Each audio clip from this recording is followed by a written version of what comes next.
All right, we are live. Guys, so recently I got this really good question from our friend Rex here who wants to know, Ryan, I have between 12 and 15 years left for investing. Is that enough time to pursue growth, or would it be more prudent to try and find a balance between dividend growth and high dividend yield, which is a really good question. And usually, guys, when we talk about dividend investing, as far as timeline goes, we're talking usually 20, 30, sometimes 40 years down the road. So this is a really interesting question to think about. Is it possible to, if you want to retire and live off your dividend income with a shorter time horizon, 12 to 15 years, is that possible? And if so, how can it be done? So that's what we're going to be going through in today's live stream. And in this example, we're going to go through and just crunch the numbers. But in this example, we're going to look at a couple scenarios. The first of which is a lower yield, high dividend growth approach to see how we might be able to reach financial freedom in 12 to 15 years with dividends using this low yield, high growth approach. In addition to that, we're also going to take a look at the other side of the coin, which is a high dividend yield with low dividend growth approach. So that's what we're going to look at. And before we get into that, guys, I want to know from you, as we go through this example, after these 15 years, which approach do you think will provide better results? Do you think we'll end up with more dividend income and a better overall situation for financial freedom with a high dividend growth approach after this time period? Or do you think we'll have better luck with the high yield approach? Let me know there in the live chat or in the comments below if you're watching the replay. I want to see what you guys think real quick before we move on. So let me know right there in the live chat. Also, good morning to all of you guys. It's all of you guys here on the West Coast who it's still morning. All of you guys on the East Coast where it's the afternoon, good morning to you as well. Sipping my cup of coffee right here. And I don't know if you guys can tell, but I'm very sunburnt right now. I was out in the sun yesterday, not for very long, honestly, for like an hour, but I just got wrecked. So I'm looking a little fried today. So I see Lucas says he thinks a low yield is going to be a better approach. That's the only submission so far. Oh, here we go. Dustin says, I think the high yield, low growth approach because the economy is telling me the growth from 2009 to 2021 is not happening for some time. And keep in mind too, Dustin, when we talk about growth, we're primarily talking about dividend growth, not as much share price appreciation. And sometimes, usually those two can go together, but we're really more so talking about high dividend growth. Kevin says high yield eventually changing into growth, so he's going high yield. MJ says low yield, high growth is best for long term, but if you're risk averse, go high yield. Dividend Channel says low yield. Thomas says high yield, low growth. Okay, so there's kind of a mixed bag, and it's actually going to be interesting. It's going to be interesting to see, and just so you guys know too, in this example, it's going to be pretty rudimentary. We probably should, but we're not necessarily going to take into account what a lot of the macro stuff going on right now. We're just going to use some pretty rough averages for, at least in terms of share price appreciation. We're going to use some pretty rough averages across a longer period of time, assuming that over a long period of time, the market's grown 6 to 8% every single year on average. So that's kind of what we're going to stick to. Just for the sake of simplicity, because who knows what's going to happen moving forward. So we're just going to stick with that average. And getting into it, guys, we're going to go over here and use the marketbeat.com dividend calculator. And in our example here, let's actually go up. In our example here, we're going to start with an initial investment of $10,000. And Rex or whoever, is on the receiving end of this example, they might be starting out with more. They're probably, they've probably been investing for a little while, so they probably have more saved up. But just, for the sake of the situation, just not knowing, we're going to start with a $10,000 investment, and we're going to invest starting out $100 every single week. And we're going to start with a high growth approach, 2.5% yield, 10% dividend growth rate, which is pretty substantial. And this portfolio, we'll assume it's going to be growing 7% share price appreciation every single year. And I know, guys, it might be less, it might be more, just who knows what's going to happen in the market. But for this example, we're going to stick to 7% just because that's right in line with the average of the market across a long period of time. So that's what we're going to be rocking with. And so if we click this to calculate the dividends, and once again, remember, this is $100 every single week, not a whole lot. And if we scroll down after 15 years, just investing $100 every single week into this portfolio, low yield, high growth, by the end of year 15, we should be bringing in just under $7,000 of annual dividend income, and this portfolio will be valued at about $200,000. So, really not anywhere close to being able to retire. So what this tells me is that we're going to have to do one of two things. We're either going to have to get a little bit more aggressive with our approach in how much we're investing every week, or we have to go with a higher dividend yield. But let's start with the first one. Just take a look at a more aggressive approach, see what happens if we invest more. And likely, guys, just when thinking about it, that's if you have a shorter time horizon, that's kind of what you're going to have to do. And that's why they say start investing early, because time really does make a difference. The more time you have to invest, the less aggressive you have to invest. But if you have a shorter time horizon, you got to kind of make up for lost time, if that makes sense. So let's go back over here and let's bump these weekly contributions up from $100 every single week to $200. And that's going to amount to $10,400 every single year. Okay, so let's calculate dividends and let's scroll down and see where we're at. So in the first example was just under $7,000 of annual dividend income and about a $200,000 portfolio. Now, with $200 contributed every week, we're sitting at $12,000 a year in dividends, so about $1,000 a month. You know, it's better, but still definitely not enough to retire off of. And this portfolio will be valued at about $365,000. So, you know, it's still not going to get us where we need to go, which means we're going to have to invest a little bit more aggressively than this. We're going to have to bump it up to maybe $300 every single week, which is going to be $15,600 per year. So let's calculate that and see what it's going to look like after 15 years. So scrolling back down. Okay, here we are. $17,000 of annual dividend income after those 15 years. And the portfolio, the value's getting up there, over $500,000 at this point, which is, you know, you could probably, if you converted this to a higher yielding portfolio from here, you could probably do some damage. But we're not quite there yet, guys. We're going to take a look and see what happens. Maybe if we invest even more aggressively. So not $100, not $200, not even $300 per week, but $400. And that comes out to $20,800 every single year. And so let's see what we got to do from there, what that's going to look like. So scrolling down. Okay, so we're starting to get up there in dividend income, right? $22,000, almost $23,000. So at this point, this is almost $2,000 every single month. That's really not too shabby, and that'll definitely help pay some of the bills. And your portfolio value will be at about $700. Well, let's say $690,000. So we'll say $22,500 of dividend income and $700,000 portfolio value. Now, this right here is still not really going to be enough to retire off of, okay? This is lower yield, high growth.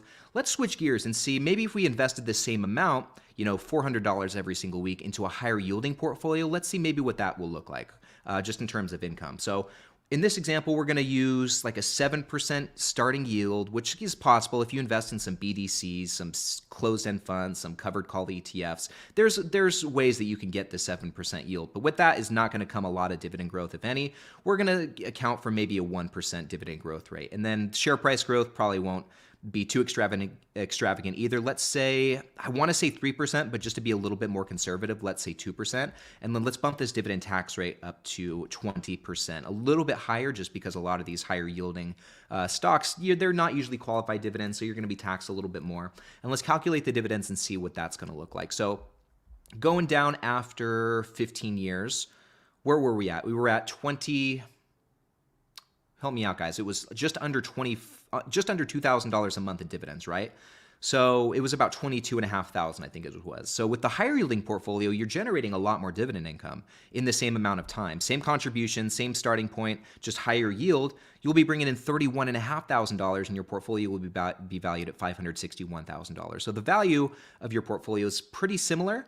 But you'll be bringing in much more dividend income. That's probably about $2,500 every single month. But let's say, you know, you decide 15, you know, I can't really contribute more than $400 every week. So 15 years might not be the most realistic. Maybe I could do it in 20 years instead, which really, guys, in the grand scheme of things, like if we're talking about an investing timeline, 20 years it's really not a long period of time. Like I said at the beginning of this stream, when we're talking about investing timelines, we usually talk 20 years at a minimum, 20, 30, sometimes between like 20 and 40 years, I think is pretty realistic. And so 15 years, kind of a stretch. It's possible. It's possible. And we'll see how in just a sec. So going back over here though, After 20 years, you'd be bringing in almost $50,000. That's a lot more comfortable. This is over $4,000 of dividend income every month. And who knows what that's going to get you 20 years down the road, but 4 grand a month from dividends, I think that's pretty comfortable. At the very least, I would imagine you'd be able to mostly retire. You could probably do like a lean fire with 4 grand coming in, almost, what is that, $4,200 coming in every month. Maybe 4,100. I don't know. Don't check my math on that because I'm wrong, but definitely over 4 grand. And your portfolio value wouldn't be too shabby too. Almost $1 million, 900,000. That's a pretty comfortable amount. But let's go back to this previous example, guys. Let's go back to the low yield, high growth example and see what that looks like after 20 years. So this is going to be kind of a more favorable situation, I think. The annual dividend income is going to be about the same, like spot on, right about the same with a low yield, high growth approach compared to the high yield, low growth approach. But this portfolio value is much higher. You'll be able to retire it with $1.25 million essentially after 20 years, investing $400 every single month into this, or every single week, into this low growth or low yield, high growth approach. But we want to see 15 years. That's kind of our timeline here. So what can we do with this number right here? $690,000. And at this point, this portfolio is yielding about 3.7% with a 7.5% yield on cost, which is pretty dang nice. But what can we do here? Because the yield's still not the highest. So what happens if we flip this, sell all of our assets in the low yield, high growth portfolio with $690,000, sell all of that and reinvest it into something that's going to be more higher yielding. Let's see what that looks like. So scrolling up here, because at that point, we need the income today. We're ready to retire. We need to get some cash flow, serious cash flow coming in right now. So let's see, after 15 years, you convert it into a higher yielding portfolio, $690,000, 7% yield, pretty much no growth. Let's see what that looks like, okay? So you would take your annual dividend income from, it was 20-something thousand, right? After the 15th year, you'd immediately, be at $50,000 after 15 years, which is what it would have taken you after 20 years of investing in the low yield, high growth approach. And then, at this point, by the year, 5 or 6, you're bringing in a pretty decent chunk of change. This is over 5 grand after year 4 per month in dividends, and it grows slowly but surely from there, and eventually you'll get up to $150,000, $200,000 if you just keep letting it do its thing.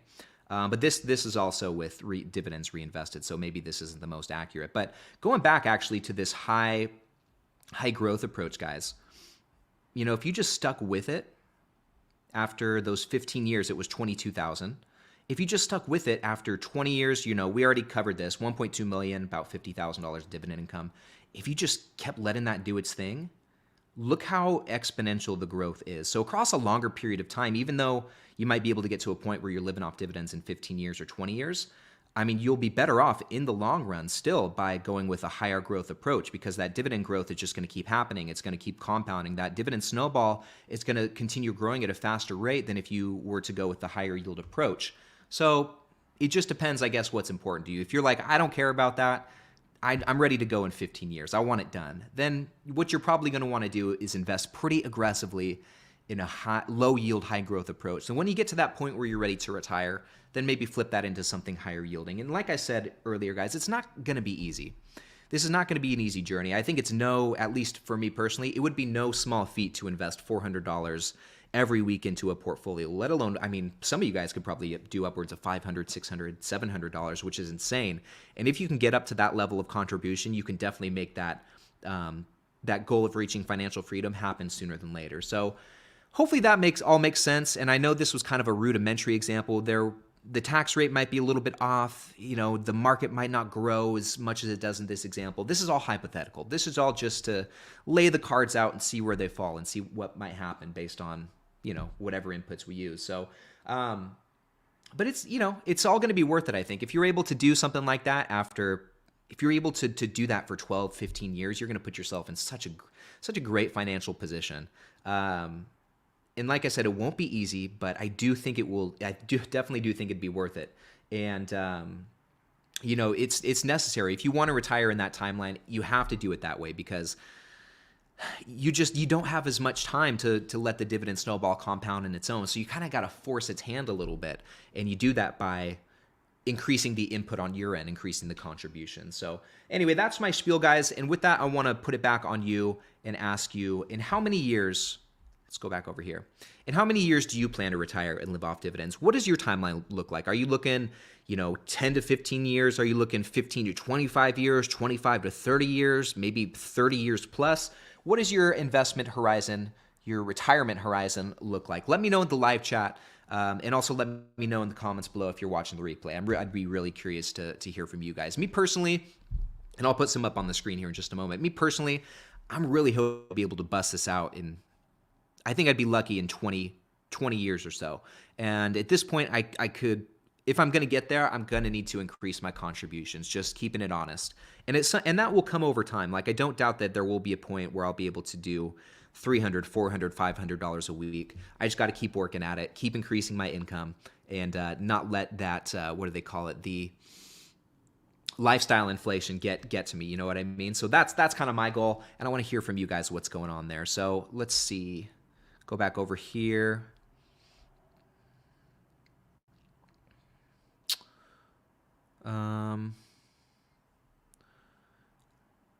So Cena here says 30 years is his time horizon. That's a pretty comfortable amount of time. You're not going to have to rush.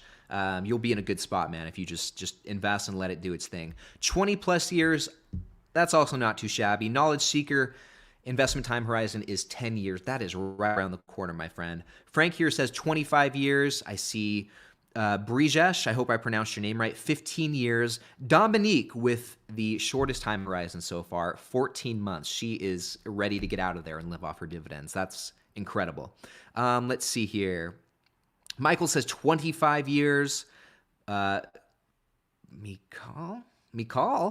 I hope I pronounced your name right. 20 plus years. Owen says, I would like to retire by 40. I'm 19 right now, so 21 years. I think that's pretty dang doable. And Owen, congrats on getting started at 19 years old. My gosh, that is fantastic. If I could go back in time, all of us dividend investors would say this. If I could go back in time, I would start sooner. I'd start a lot earlier than I did. I started investing when I was about, I think, 26.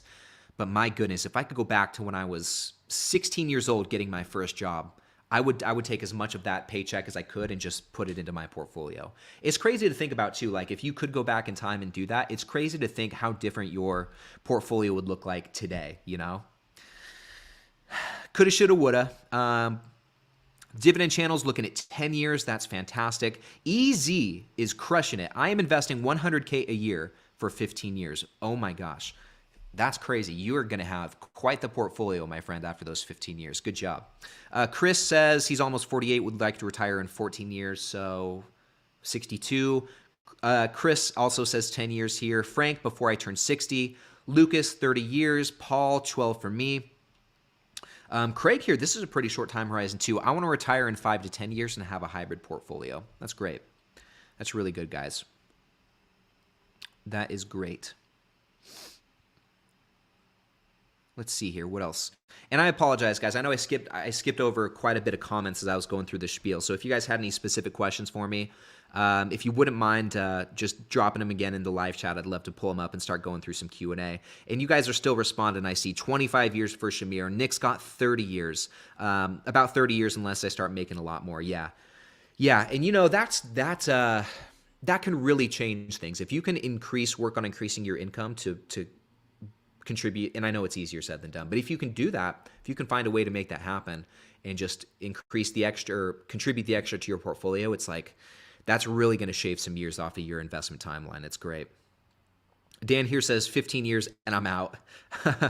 Amadou, 10 years on high yield. Nice. And okay, I think this is cool. Dustin says, my goal is partial retirement as an option in 7 years. I will do this by building a covered call options portfolio, netting me around $2K per month. From there, I'm looking at 8 more for full retirement. I think that's great. And you can really do some damage. I don't personally trade options, but excuse me. From what I've seen just from some of my friends who do, you can make quite a mint with options trading. And Yeah, I think that's awesome. If you could bring in an extra 2K plus your dividend income, that'll be awesome. Even just being able to, if you're not able to full retire, just kind of start slowly scaling back. Oh man, I bet that would feel so good. So, Jay here says, I got 10 to 12 years for lean fire. And that actually brings up another good question too that I want to ask you guys. So, when you do think about retirement, you know, or reaching financial freedom, or reaching fire, as they say, how comfortable are you looking to have? Are you looking to, like, as soon as my expenses are covered, I'm done. Like, I'm trying to get out ASAP. Or are you more like, I want to live comfortably. I don't want to be, even if I don't have to work, I don't want to be struggling every month. I don't want to just be able to cover my bills and nothing else. Kind of where are you at? Are you looking for lean, normal, fat fire? What's kind of, what does your head look like there? Let me know in the live chat. I'm curious.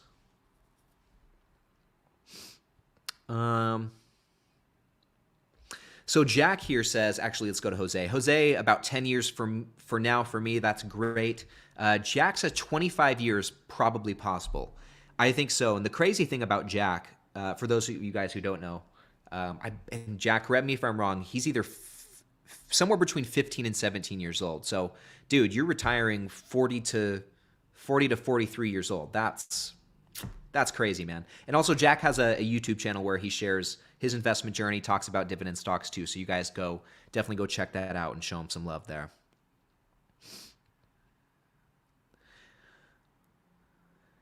Let's see. Let's keep going. I see 20 years, 10 years. Let's see. Mikal. I hope I pronounced your name right. I'm so sorry if I didn't. Hi from Slovakia. I'm your fan for more than a year so far, and I can't be more grateful than your work and your thoughts. Okay. Okay, cool. Well, man, thank you so much for all the support all the way in Slovakia. That's incredible. And thank you for putting up with my gibberish, too. I have a lot of fun making these videos and hanging out with you guys. And I'm so stoked to be with you here for this Sunday morning live stream. I don't know if you guys caught my community post from a couple days ago, but obviously normally I put out just a regular recorded video on Sunday mornings. It's not quite ready yet. I should be putting it out tomorrow. I sincerely apologize for that. I really hate steering from my schedule. I really like just sticking to it. And I don't think this has ever really happened where I've kind of missed an upload. But it will be coming tomorrow. Once again, I apologize for you guys, and I hope this live stream makes up for it. We're going to hang out for the full hour today, so we got about another 40 minutes or so left in the stream. Let's have some fun. Let's answer some questions. Let's sip some coffee, because I've only had one cup today, and it's just not enough. Just not enough. Sundays are good coffee drinking days, and here in Las Vegas, it's a very gloomy day. It actually might rain today, compared to yesterday, which was like not a cloud in the sky, hence my sunburn. I was outside, but today is a totally different story. Let's see here. Let's keep going.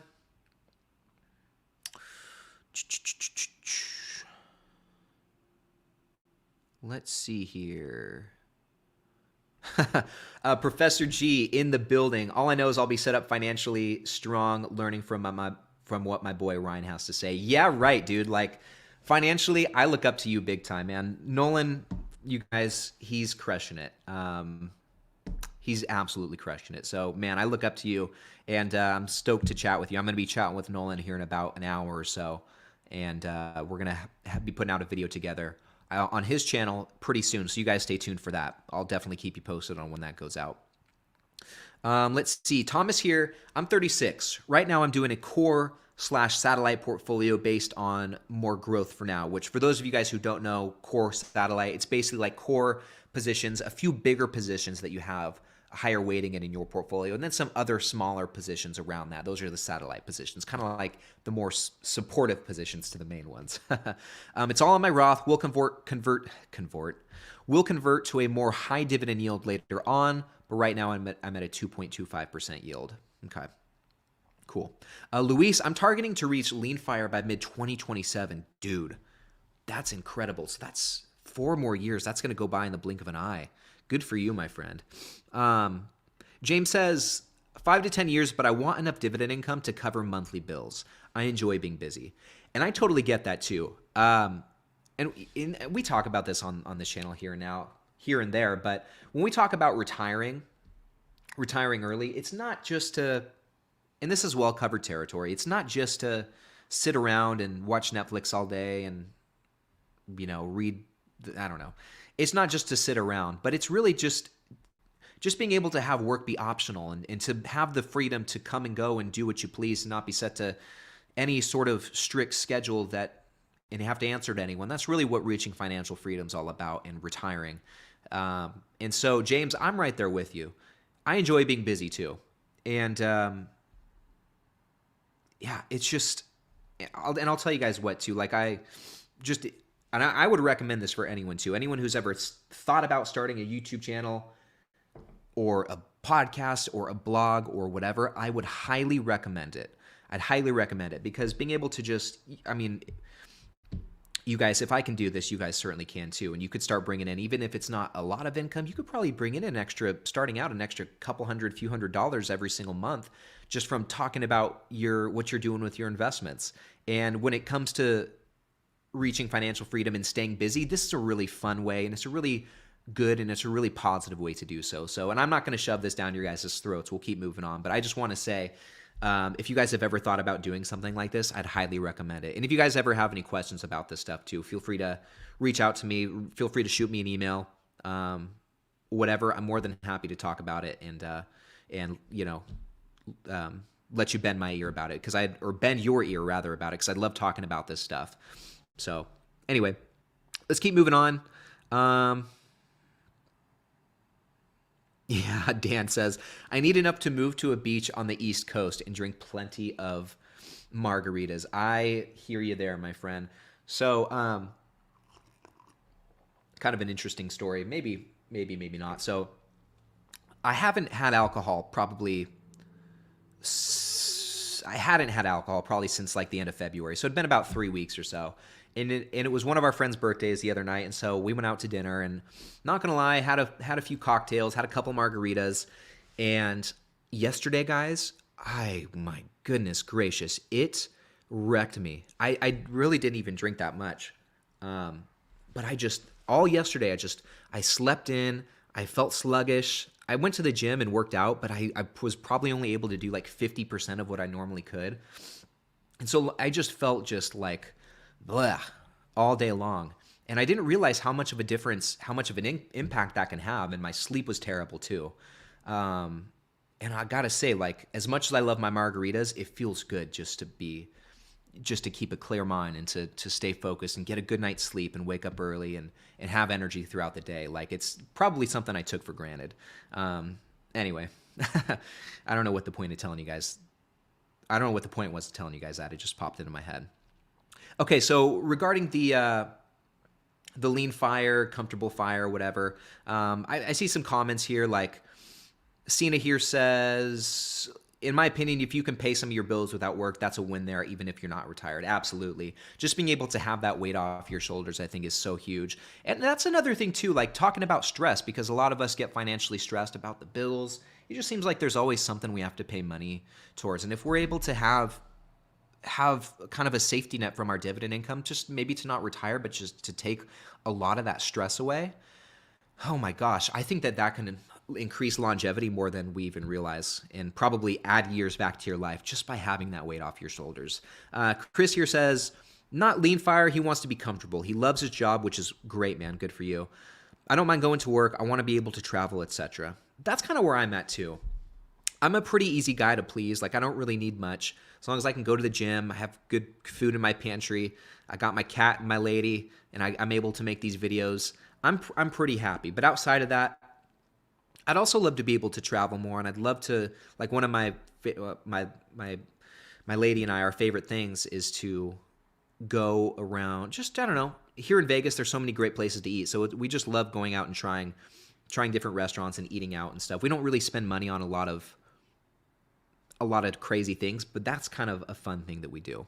And to kind of help not make that super expensive, every Christmas, every birthday, we always ask for like Visa gift cards and stuff because you can get those and use that to pay for those experiences. That's kind of a hack for you guys if you're the same. Let's see.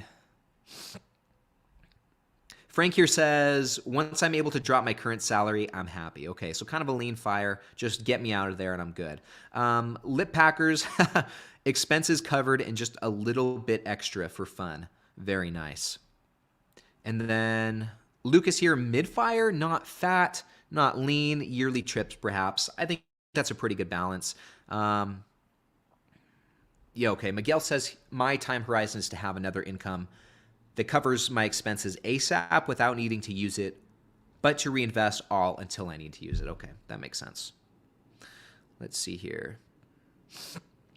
Magic World says, this is kind of interesting. I am 31. I could retire if I want already because of my rental properties income, but I want to also get to $3,000 in dividend income, so hopefully 4 more years and I'm out. Man, retired by 35 with a rental portfolio and dividend income. That's, oh my gosh, man, that's the dream right there. Good for you, my friend. Keep up the good work. That's very motivating.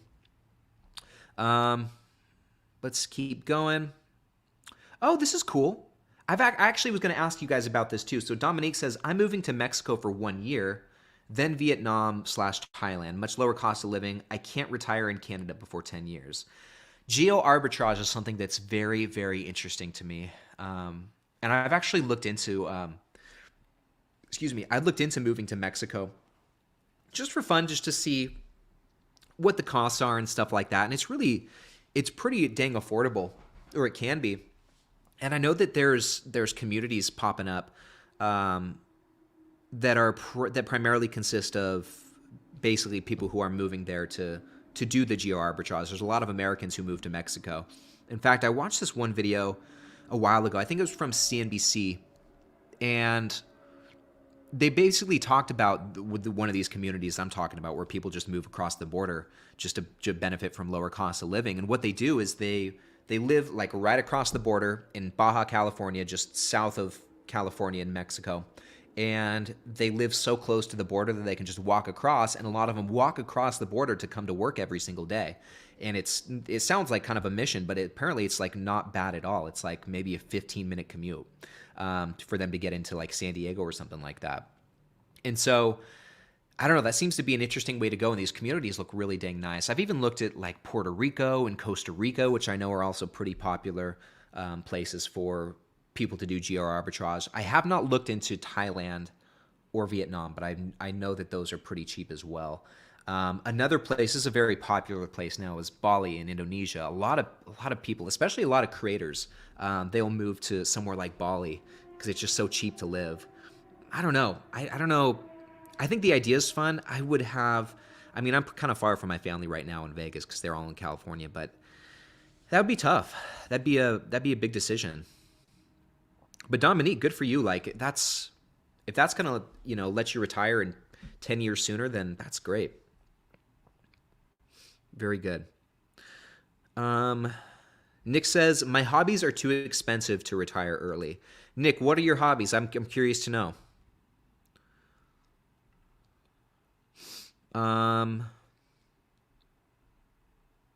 Let's see. Dan says, did anyone see what the SCHD reallocation was on Friday? I did not see what the reallocation was. I've seen a couple headlines about it, but I have not looked into it. I'm going to do today's kind of like my catch-up day. I'm going to do some reading, go through some Seeking Alpha, go through some Yahoo Finance articles. I have so many YouTube videos I need to catch up on, and my Watch Later playlist is just stacked to the brim. So after I chat to Nolan, I'm going to spend some time just catching up on things. I need to work that back in. I've not been really good about that lately. I need to work that back into like my morning routine. But I've just been waking up and going right to the gym without like reading or anything and just getting to work. So, but I think it's important. I think it's important to stay in the loop. And I love reading about this stuff, but it's just hard to find the time to do everything. Let's see here.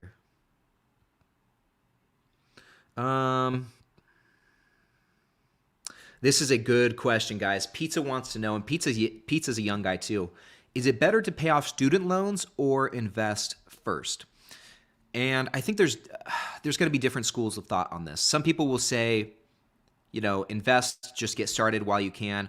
Others will say, no, get rid of that debt, just get it completely gone and then start investing. I personally think there's a way to do both. I think if you have the financial means to pay down your student loans while at the same time investing for your future, I think that's a really good balance. I think if you're able to do both, you should. Um, but at that same time, it would feel so good to have that debt completely eliminated. Um, so I don't know if there's a right answer. I think it does come down to preference. But what you could do okay, there's basically two different ways you can do it. Like I said, you could do both. Allocate some funds to paying off your debt, allocate some to investing. Just do it both. Do it at the same time. Or on the other hand, get all that debt paid off. Get it paid off as soon as you can, and then that money that you would put towards debt, you can put all of that into investing. So then you can kind of grow your portfolio quicker. I don't know if there's a right way to do it, to be honest. Let's see. Keep going. This is cool. So Never Ending Highway. I do whatever I can to make a few dollars. Heck, I collect cans sometimes because I can turn them in for 5 cents per can. I grab a couple extra dollars for my SCHD. I think that's great. I think that's a great way to have some extra cash to invest. So one thing I'm doing, I've had a car lease for the last like 4 years, and my lease is expiring this next month. And truth be told, guys, I really don't drive anywhere. Like, I don't really have any errands to run unless it's like the grocery store. I don't really go anywhere besides the gym. And 50% of the time, actually the majority of the time when I go to these places, I go with my lady. So I don't go alone. So long story short, I kind of just been thinking that I just haven't really had much of a need to have a car. And so what I'm going to try for a little bit is once I turn my lease in next month, we're just going to rock with one car and see how it is and see how it goes. But like I said, it probably should be fine. Like, I don't really, like, there was a period of time where I probably didn't have to, like, there's weeks at a time where I don't have to really drive anywhere. Not weeks, but like a week probably where I don't have to drive anywhere. So having a car is not really a necessity, and that's going to save me, like, just with the lease payment and insurance, that's going to save me like $400 a month right there that I can start putting towards investing. So what I'm going to do is I'll probably help my lady pay off her car, probably put some money towards that. I'll probably save a little bit more cash, so take a little bit of that. But then the difference, I'm just going to invest more. Like, get my Roth to a point, got my contributions to a point where I can max out my Roth. Finally do that. I know you guys have been not down my throat, so you guys have been kind of hounding me about that here and there about maxing the Roth. It will happen. Like, starting next month, I'll be able to make that happen with the contributions. Then I'll probably be able to bump up my weekly contributions into my main account a little bit more. And that's kind of what I've said too for a while now. Like, you know, dividend investing in general is a pretty slow game. And when you first get started, especially if you're younger, you don't have as much to invest. You maybe start off $20 a week or $25 a week, or heck, even $25 a month, you know? But then you can, as time goes on, you can build it up from there. And that's kind of what I've been working on doing. Just by, you know, I think I started about there, like $25 a week into Acorns, like years ago. And then I went from Acorns to Stash, like same amount. And then I went from Stash to Robinhood, probably the same amount. And then eventually with Robinhood, worked it up to $25 a week, to $50 a week, to $100 a week. And now I'm at like $150 a week, plus 50 to the Roth. And then hopefully I can get that up to 300 or possibly even $350 a week. You just, you know, slow growth over time. So, and hopefully I can keep doing it from there, you know?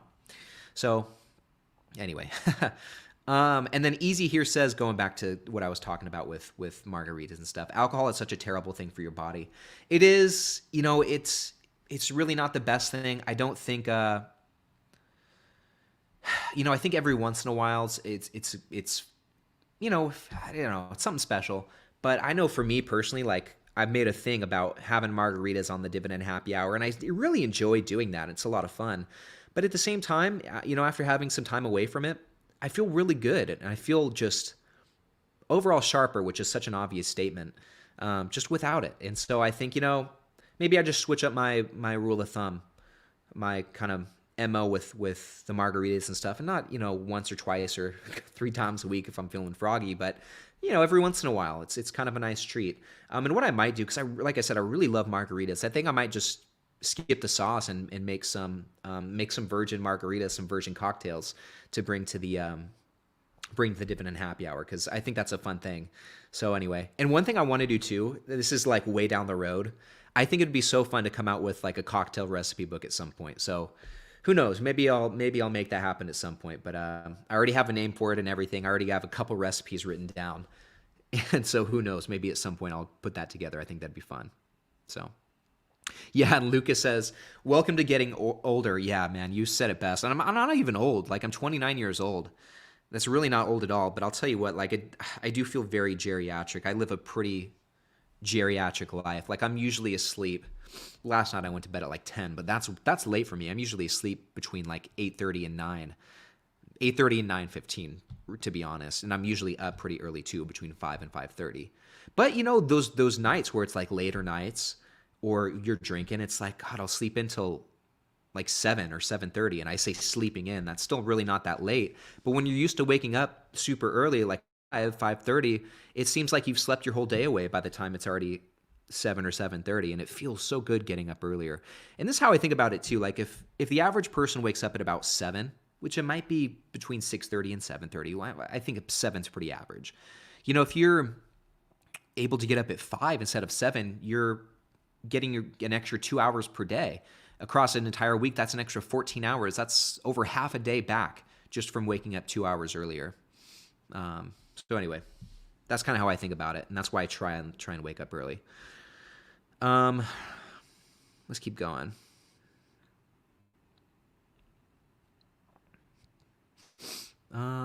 Gusto. This is a great question. The next couple of questions are actually pretty good. Favorite restaurant in Las Vegas? Oh, man. So I've got a couple of favorite restaurants, I'd say. So hands down, my favorite restaurant is Juan's Flamin' Fajitas, and I've talked about it on the Dividend Happy Hour before. Juan's Flamin' Fajitas. There's a couple different locations around Las Vegas. They're all off the strip.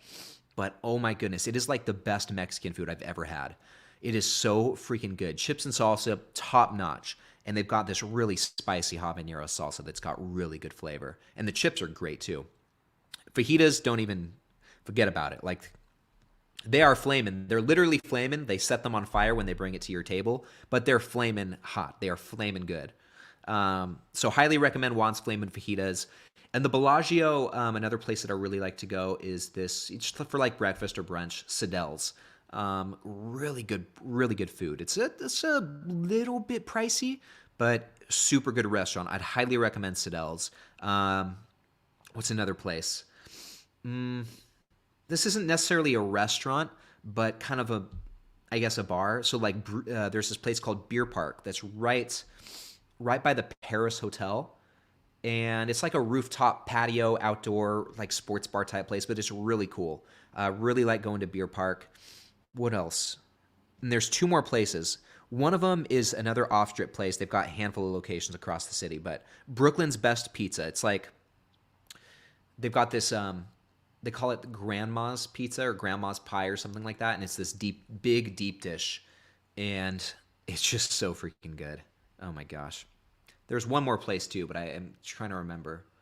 Can't really remember what it is. Oh, Bootleggers. Bootleggers. It's a very classic, actually 2 Italian places for you. Bootleggers, classic Las Vegas Italian place. It's been around for a long time, probably 10 minutes from the Strip. And then there's another place on the Strip in the Forum Shops at Caesars, which is actually a high-end mall owned by Simon Property Groups.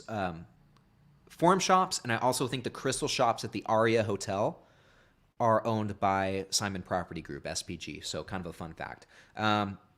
But inside the Forum Shops, there's this Italian restaurant called Carmine's, and I love going to Carmine's. Actually, probably, it's a pretty affordable place. It's all family style, but oh my gosh, the food is so good. So those are my favorite restaurants in Vegas. And Gusto also wants to know, do you gamble ever?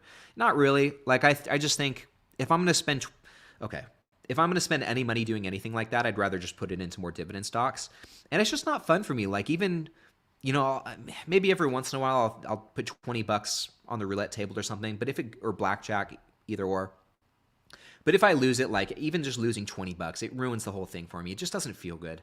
But there are these, I think every casino has them. There are these like video poker, video blackjack machines that you can do that are super cheap. You can do like 1 cent, 5 cent, 10 cent bets.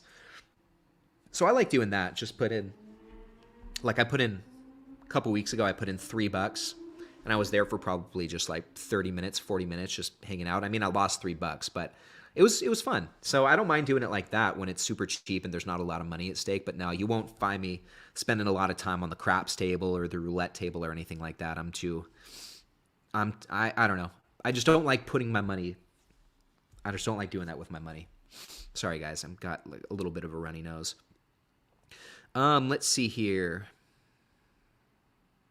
Keep going. So this is kind of interesting. And I think we should expand on this a little bit. Retirement is a lie and not in the nature of humans. Retirement is a worst case because you are either mentally or physically finished.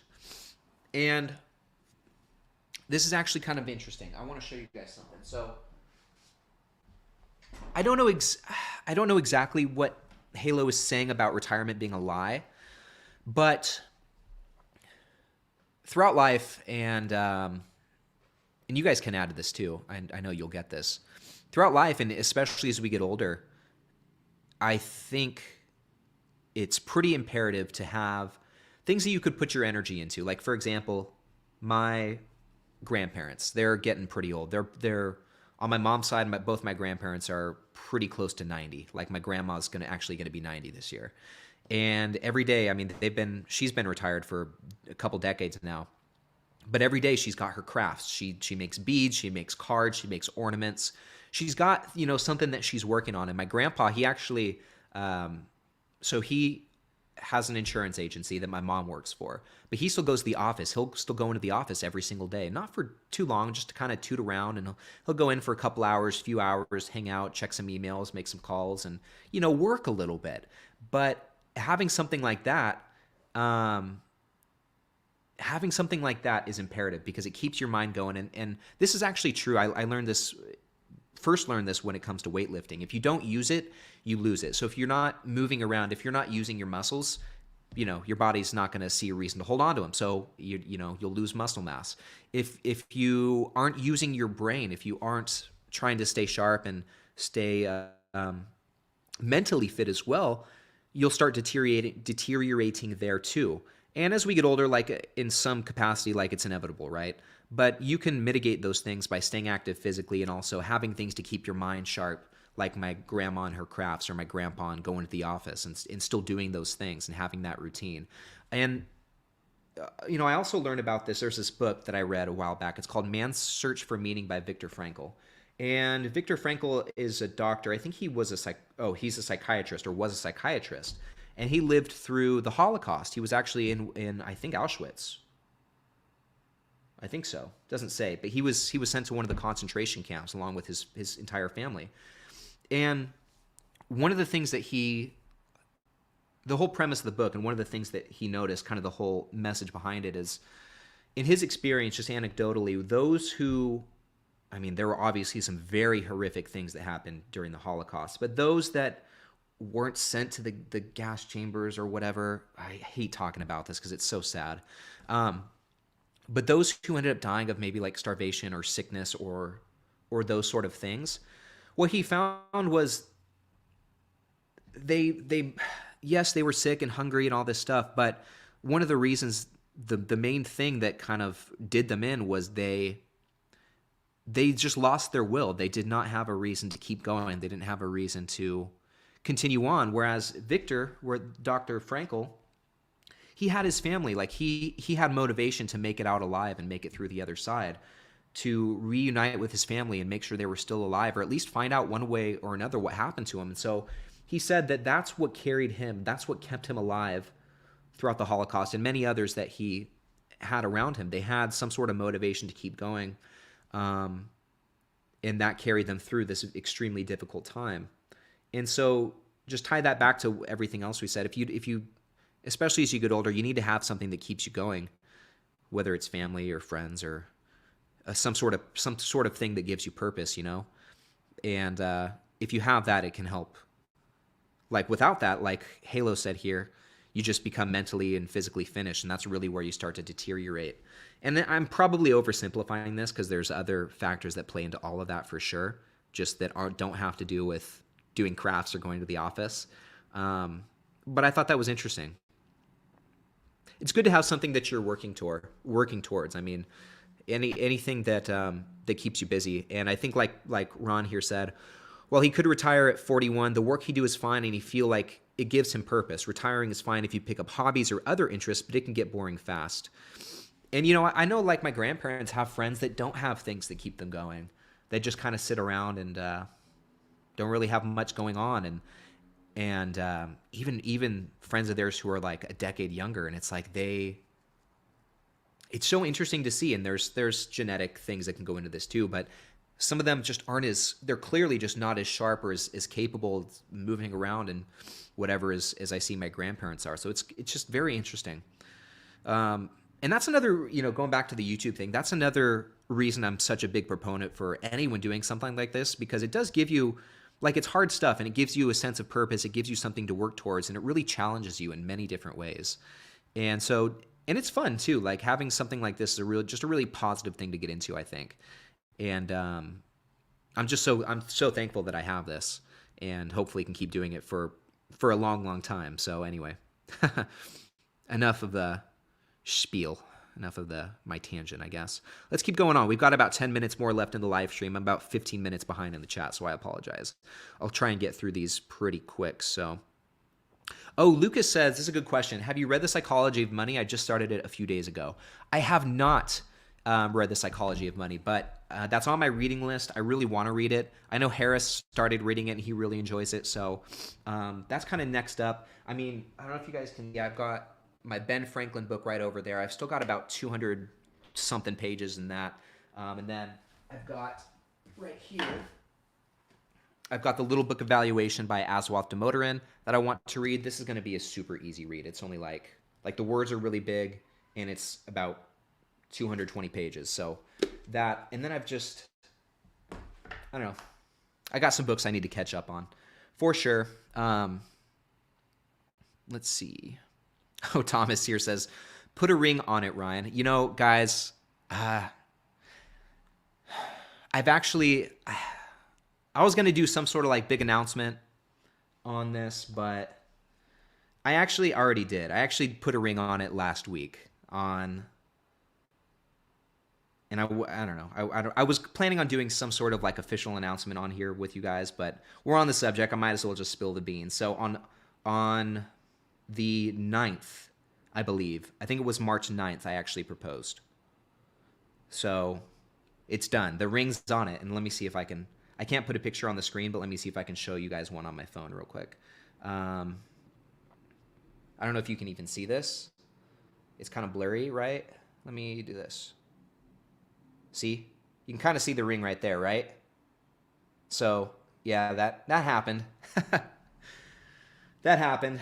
And I'll catch up in the live chat because I'm sure you guys are going to want to talk about it a little bit, but let's keep going. But just so you guys know, it happened. It's official. I'm getting married, which is very exciting. Let's see.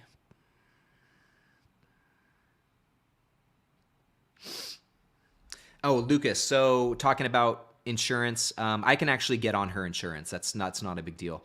I mean, like I said, my family's in the insurance business. They have an insurance agency. My mom's my insurance agent. So as far as insurance stuff goes, like it's all good. I'm set, man. Let's see. Let's keep going. Well, okay, Joel. So Margarita Fridays, I don't think they're officially coming to an end. I just think I need to do it without the elk. I'm gonna start putting together some virgin margaritas, at least for now, especially while I'm dieting. Especially while I'm dieting. I just don't need it. It really holds you back from losing weight, and it can really affect weight loss and stuff like that. So I'm trying to take my diet serious. And that's another thing too. Like, since not drinking these last few weeks, I've been really dialed in with my workouts and really dialed in the gym, and it just really feels good. So I just want to keep that going. Like, that's more important to me than having a margarita every single week. But I really enjoy I think it's kind of a fun tradition, and you guys come to the dividend happy hours. You bring your cocktails, you bring your drinks, and it's really fun. And so I don't want to completely ruin that. And so I think moving forward, I'll start making some virgin margaritas. I just more than anything, I like the taste of them, so that's why I drink them. I do love tequila though, and I do love mezcal too. So it's tough. Barbara says this is very interesting, and I bet you guys this has been on a lot of you guys' mind too. Do you believe MPW will cut their dividend?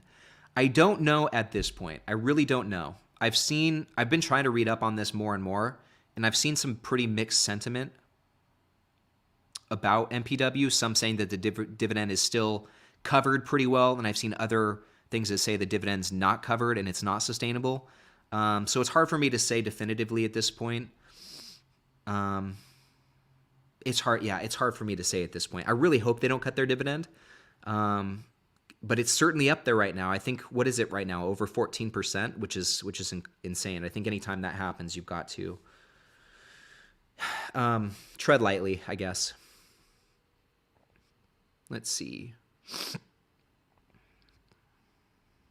Keep going. Magic World. How is living in Vegas? I was looking at properties out there last week when I turned 35. I want to move out of California. Was looking into Vegas or Florida. My friend, well, first of all, where do you live in California? I'm curious to know. And I love living in Vegas. I moved out here in September, and I've loved every minute of it. I can't think of one bad thing about living here. So I'd highly recommend it. It's been a really good place to live so far, and so I'm trying to get everyone to move to Las Vegas because I just love it here. And I'll tell you what, too, guys. You know what would be fun? I don't know if any of you guys live in Las Vegas, but it would be fun to do some in-person dividend happy hours. Just saying. That'd be a really fun thing. So if any of you guys are in Las Vegas, even if you guys just visit, anytime you guys visit Las Vegas, let me know one way or another. Shoot me an email, and if it works out, I'd love to meet up and grab a margarita with you guys. Let's see. Let's keep going. Oh, yeah. So, Jim, Ponchos by Downtown Summerlin. Ponchos is pretty good, too. Although I think Juan's, I like Juan's better. Downtown Summerlin's really nice. Downtown Summerlin's probably about 10 minutes from where I live. Ponchos is a really cool, like the environment's really cool. I just think the food is better at Juan's, especially the chips and salsa. Just chips and salsa, Juan's absolutely takes the cake. The food at Poncho's, like the food itself is really good. But for me, like going to Mexican food, chips and salsa is like, it's got to be on point. But I've enjoyed food at both places for sure. Luis, man, you definitely got to visit Vegas. Definitely have to.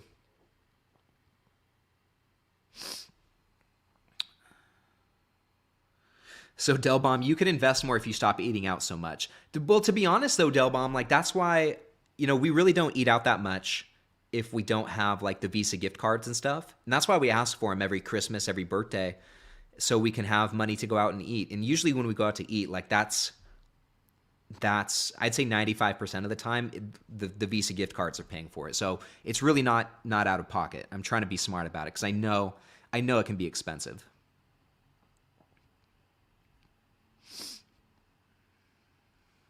Let's keep going. Okay.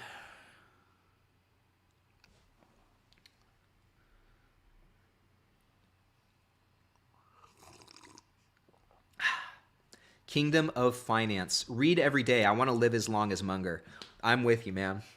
I'm with you. Let's keep going here. Okay. I see some retirement talk.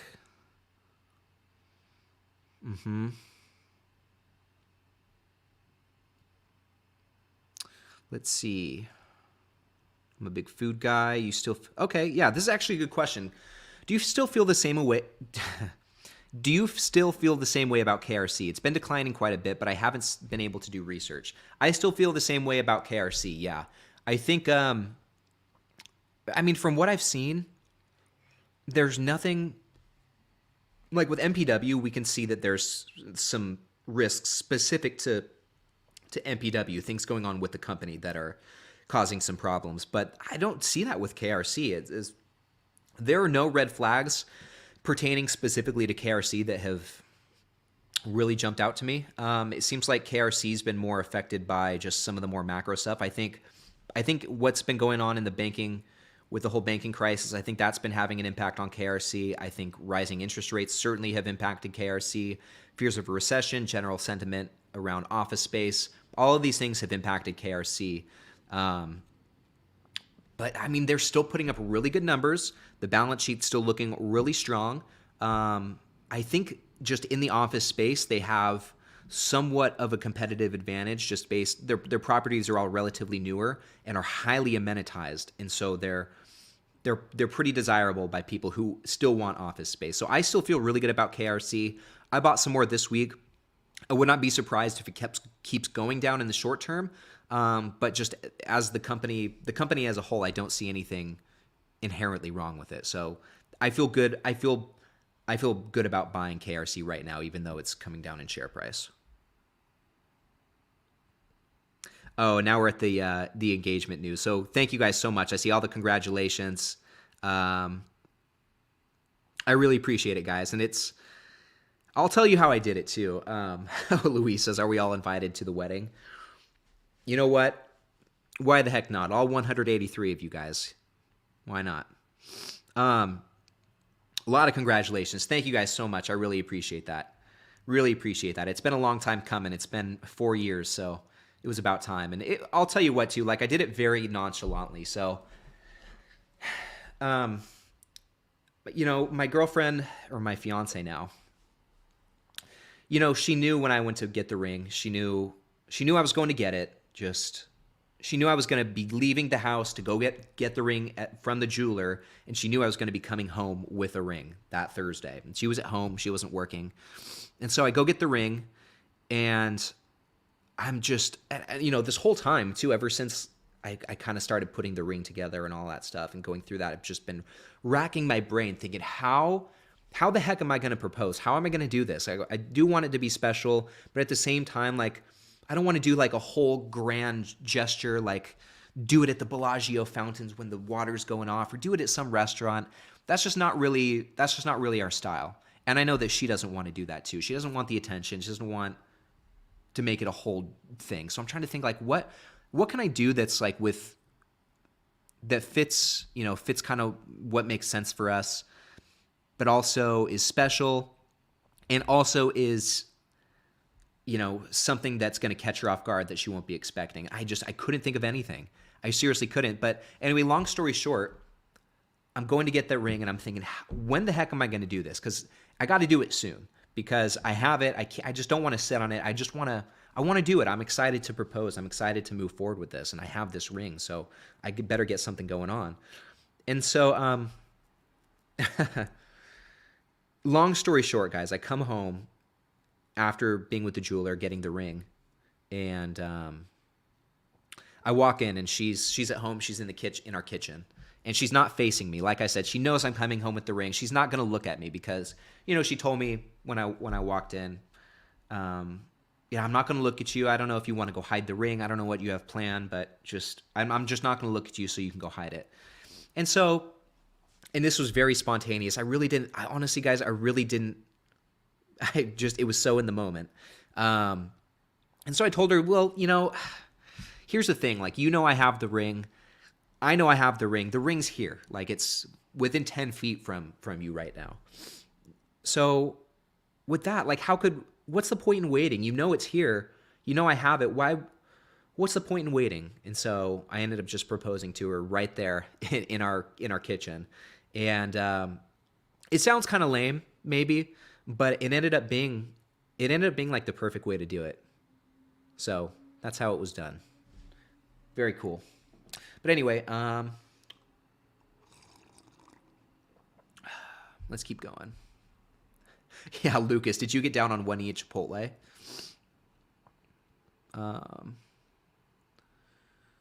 Let's see. And I see there's a super chat. I'm scrolling down to it. Real quick, easy. If you come to Vegas, let me know. And I mean that, guys. If any of you guys are ever in the vicinity, ever make it to town, I'd love to buy you guys a margarita. You guys support me in so many ways that I think that'd be a lot of fun. It'd be fun to get together with you guys and talk stocks. So, and who knows too? Like maybe if enough of you guys are on board, maybe we'll plan like an in-person dividend happy hour. I think that'd be really fun to, they have all these.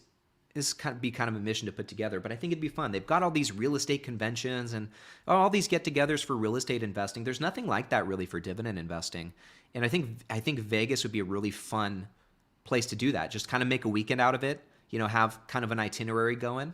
I think that'd be a lot of fun. So maybe at some point, and I'd love to get other creators involved too. I'd love to get Russ involved. I'd love to get all the dividend investing community, as many people involved, and make it a thing. So at some point, I'd see that happening. We'll see what happens. JJ says a Vici tour would be great. That will definitely be on our list. We'll go around and tour all the Vici hotels. So Nick, I will be there in June for World Series of Poker. Would love to meet up. Yes, man, let's do it. That'd be awesome. Okay. Let's keep going. Jim, my email is, I'll put it in the live chat real quick, okay? Retire.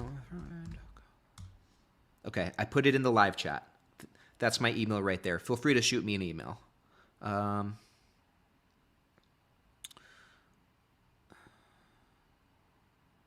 Okay, I'm trying to get to that super chat. I just don't see it. Okay, here we go. Rashim, thank you so much for the super chat, first of all. Looking to start buying $4,000 per month in just SCHD in June. Just starting the dividend journey. Man, dude. If you could do that, you are going to build some cash flow very quick. Like $4,000 a month, that's 48 grand a year. That's crazy, man. Good for you. Good for you. Honestly, I would love to be there at some point. That is my goal. To be at a point where I'm able to invest at least like 3 figures a month. That's really what I'm working towards. Slowly but surely, we're getting there, guys. So, let's see here. We're about 6 minutes over.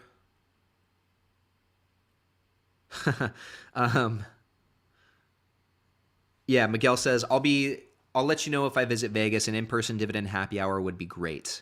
Yeah, and I mean that, guys. I really do mean that. If you guys ever make it to town, let me know. And if we do a meetup, here's what we'll do. We'll do a few things. We'll have to do. We'll have to go to Juan's Flame and Fajitas, okay? We'll have to tour the Vici properties, and we'll have to do something fun too. Like those 2 things would be fun, but like I don't know. Maybe we'll do like a group poll on the roulette table or something like that. I'll pitch in some money and see what happens. Anyway. Oh, this is a good point too. Lucas says there's lots of rich real estate bros out there, but people scoff at dividend investing. Yeah, people really do scoff at dividend investing, and that's something I'm looking to change. I think real estate. I enjoy real estate, but I think dividend investing is so much more accessible for people and it's fun too. So I'm really hoping to put dividend investing more on the map because there's so many people who don't even know it exists. And I've said this before, but when people think of the stock market, they just think of these things that go up and down and up and down. But most people don't even know dividends exist. There's this whole other dimension to it. And I was actually talking to, and I know I'm going way over. I said I was going to go, but I'll get there eventually. I was talking to my friends, a couple of my good friends, yesterday. We have a group chat. We're always texting. And I told them, we were just talking about work and stuff like that. And one of my friends was saying how much he's making. And he's making enough money that it's like, dude, there's no excuse not to invest. There's really not, just knowing his a fair amount of his expenses. So I told him, dude, I just told him, frankly, there's no excuse for you not to invest like at least $100 a week. And it's so easy too. Just put it in SCHD. Just start investing. And I explained it to him too. If you do that, you'll get the dividends, the cash flow, and when you reinvest those, it'll guide more and the dividend growth. So the snowball effect too. So it'll keep growing and keep growing. And he's like, oh, this is my impression of him too.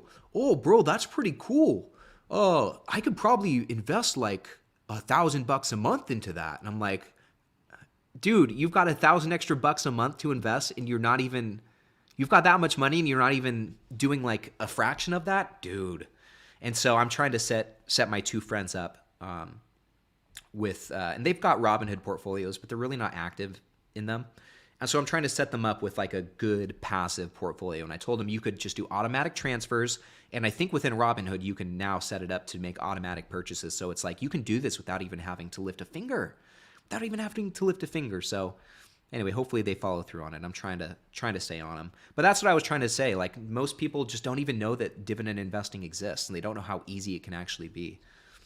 So anyway, Thomas, continued Sunday live streams about what you plan on buying the coming week. So Thomas, I don't know if you were in my live stream on Friday night, but I do plan to start doing some more live streams, and this is for you guys who missed this on Friday as well.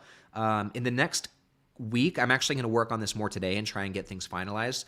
In the next week or in the next couple of weeks, I'll be starting a Patreon where I plan to do additional live streams. So every Friday night after the Dividend Happy Hour, we're going to do, after the first hour, we're going to do another full hour on Patreon, and we'll call it something like Dividend Happy Hour. I wanted to call it After Hours, but someone else said call it the After Party, and I think that's cooler. So, we'll do the Dividend Happy Hour after party on Patreon. And I even think to maybe not right at first, but once I kind of get in the groove of doing the weekly, the after party, I'd like to do an additional live stream Sunday mornings, either Sunday mornings or Monday mornings, talking about what happened in my portfolio during the week, what I'm going to be buying coming up, and also just doing some more Q&A and hanging out more with you guys. So I'm going to be doing that. I'm hoping to have that out by the end of this month. That's my goal. I'm going to be finalizing things today. And along with extra live streams, I'll also put out additional bonus content,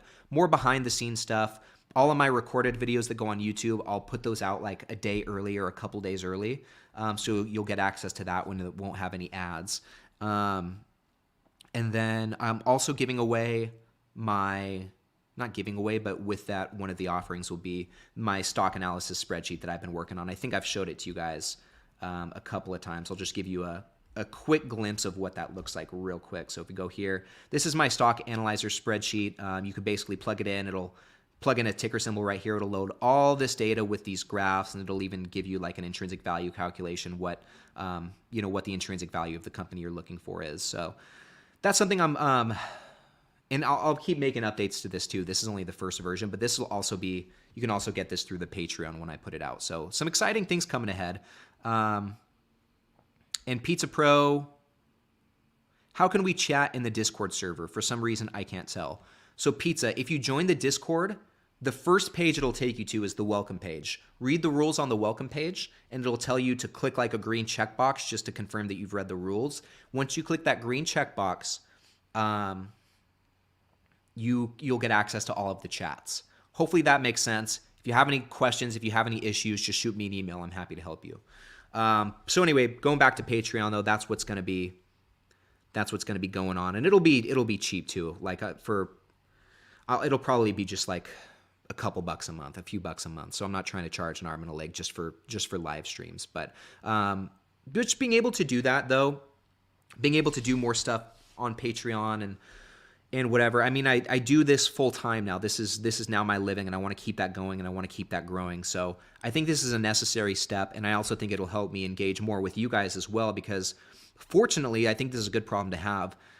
These live streams are getting, I mean, we're up to over a couple hundred people now on average in these live streams, which is so freaking cool. But it's made it so like I can't get to every single comment. I kind of gotta go through things a little more quickly. So it'll allow us to spend some more concentrated time together too, and hopefully engage with you guys on a deeper level there. So, and also give you some more behind the scenes look as to what's going on in my portfolio, what's going on with these videos and all that stuff too. So anyway, and there's going to be more stuff to come as time goes on. I'll probably add more offerings to the Patreon. I just don't want to do too much at once. I don't want to add too much to the plate and have it just be congested, convoluted. I'd rather start with like one live stream per week, get that right, get in a groove with that, then add more on top of that, if that makes sense. So hopefully you guys understand.